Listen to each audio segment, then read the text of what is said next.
And welcome back, everyone, to the Resurrection series. Today's Resurrection is one of mine. So the question is, what is Wonder Woman's resurrection? This is both pretty easy to do, but also I have to put a twist on something. So Wonder Woman, in terms of like actual abilities, doesn't actually have a lot of unique abilities to her when you really break it down. Yes, she's got her uh, bracelets that can do like a sonic boom. Yes, she's got her lasso of truth. But beyond that, it's all physicality, fighting skill. That's really all it comes down to.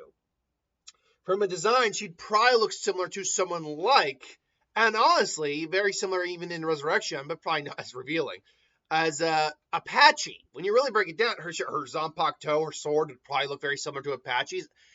Honestly, Apache's sword is just a little longer than hers. That's about it. But honestly, it would probably look something akin to this. Although she would probably have her like outfit, her shirt would probably be a bit more form fitting. Or not form fitting. What am I talking about? Would look a bit more like what. Honestly, she's probably wearing her Wonder Woman outfit as her standard outfit. Is what I'm trying to get at. And she maybe even has maybe she also has a cape on her back, like does your Blood War. I keep saying Apache. This is Mila Rose. Sorry, like a Mila Rose does. But when she releases her resurrection, which would be, I didn't actually think about what the name of the resurrection would be. Well, not the name of the resurrection, but the release of the resurrection. The name would be Athena, because goddess of the hunt, sorry, the Amazons, which in Japanese, the male version, the feminine version of that name would be Athena. There's no H in it. The release command, Hunt is actually Tiburon's release, so stand, or not stand, but block or find your prey. Oh, that's not bad. Find your prey. Athena or Athena. Now, in terms of a release and like what the actual Zanpakuto does, I imagine I could actually see that the shield appears with the release of the Zanpakuto rather than the fact that she has it. Maybe the sword goes a little longer, and maybe this is where the cape comes in. I can see her also getting the bracers, her actual gauntlets show up. Honestly, her resurrection probably wouldn't, and her headband would be her mask. I don't think that's really up for debate. Yeah,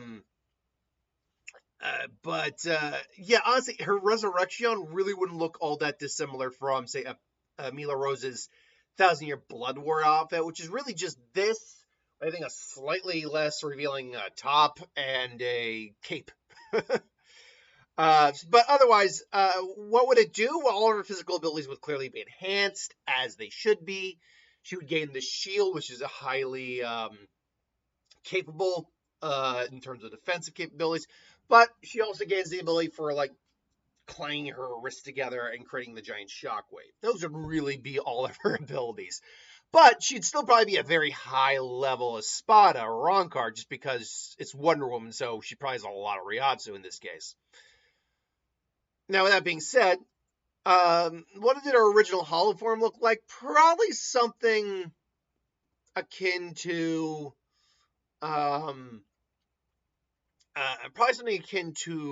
what, I mean, we know Nels was like a centaur, but something akin to maybe Holly Bells, but without so much